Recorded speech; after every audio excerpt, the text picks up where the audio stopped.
Secretary, your visit is another tangible example of America's unequivocal support for Israel.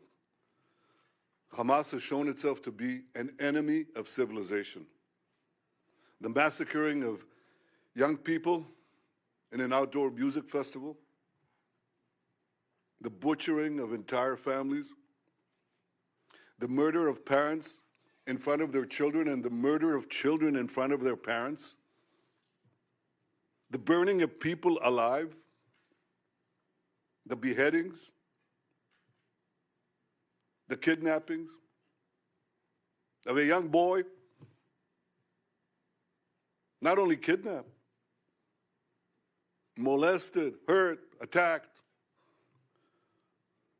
and the sickening display of celebrating these horrors, the celebration and glorification of evil. Killed, such as the mother, father, and 3 small children murdered as they sheltered in their home in Kibbutz Nir Oz, and not think of my own children. This was just one of Hamas's countless acts of terror. In a litany of brutality and inhumanity that, yes, brings to mind the worst of ISIS. Babies slaughtered, bodies desecrated, young people burned alive, women raped, parents executed in front of their children, children in front of their parents. नमस्कार दोस्तों, मैं हूं दिवाकर। आप देख रहे हैं orange wire Bharat. आज हम चर्चा करेंगे वीर बाल दिवस की।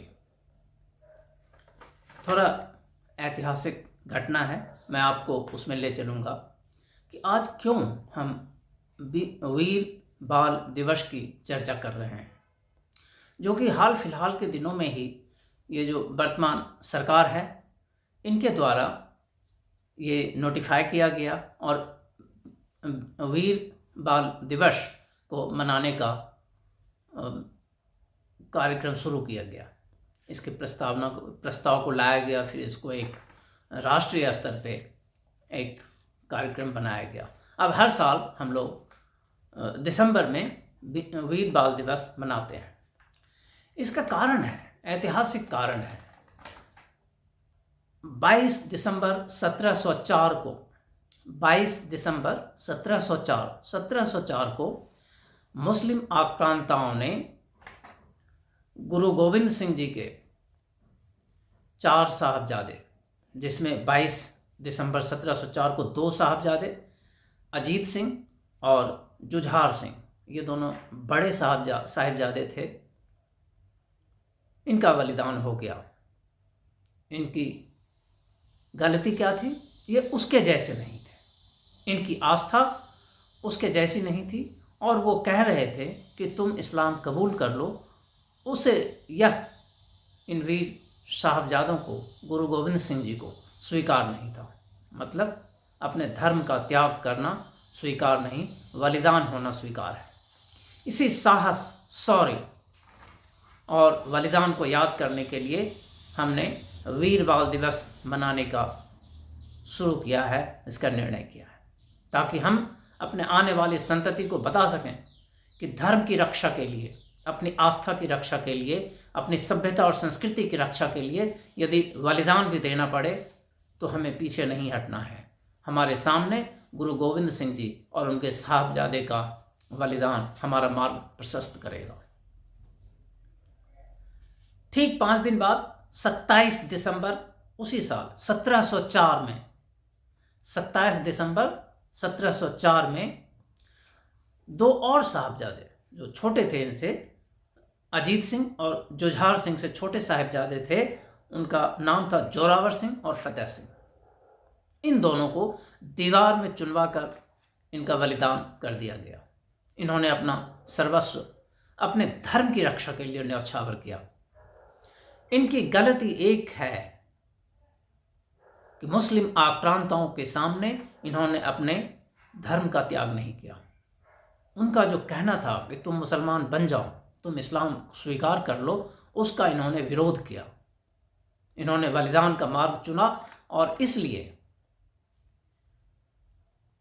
इनका अंत कर दिया, क्रूरता के साथ इनका अंत किया। अंत किसने किया? सरहिंद के उस समय जो नवाब था, उसने दीवार में चुनवाकर।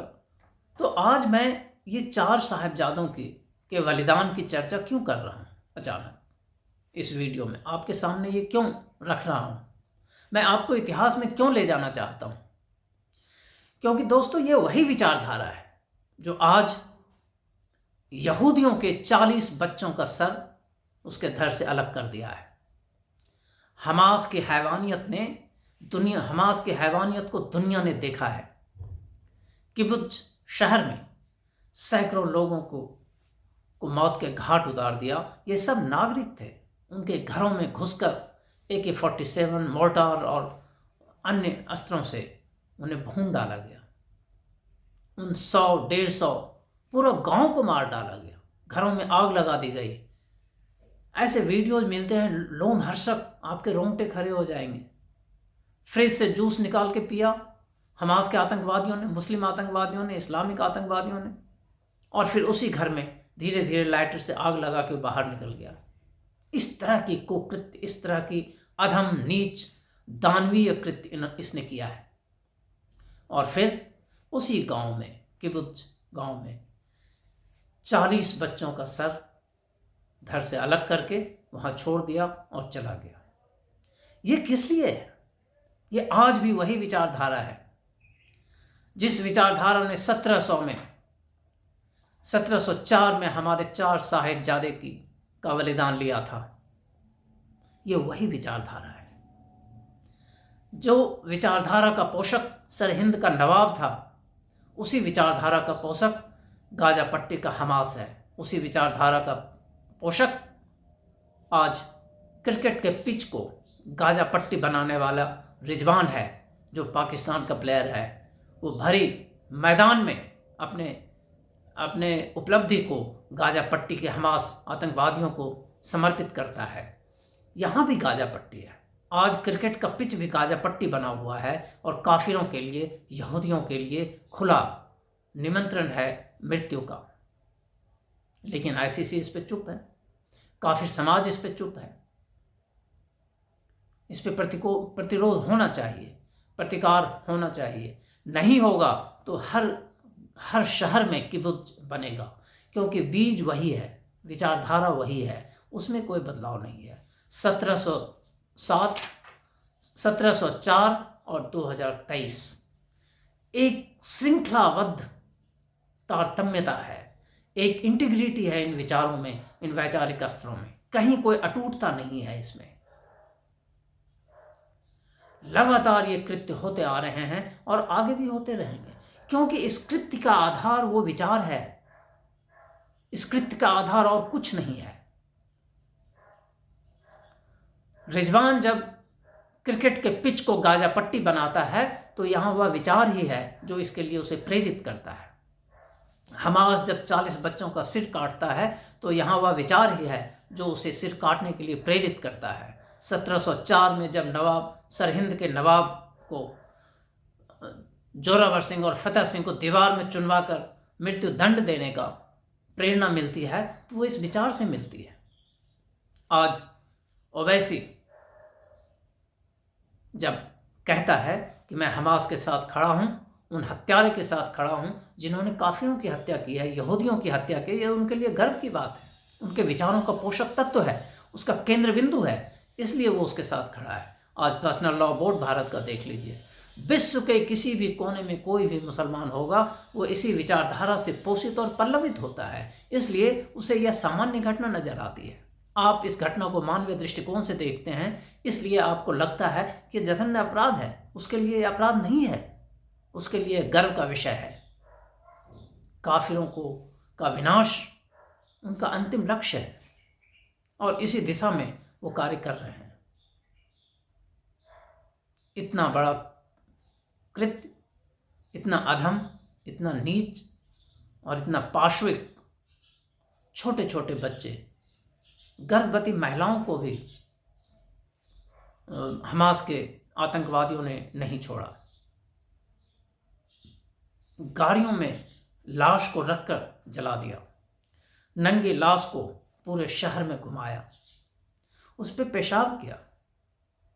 ऐसे ऐसे वीडियो, अमानवीय वीडियो भेज रहा है, अभी भी भेज रहा है। अभी आज की घटना है, जिस यहूदी को वो आतंकवादी अगवा करके ले गया है, हमास का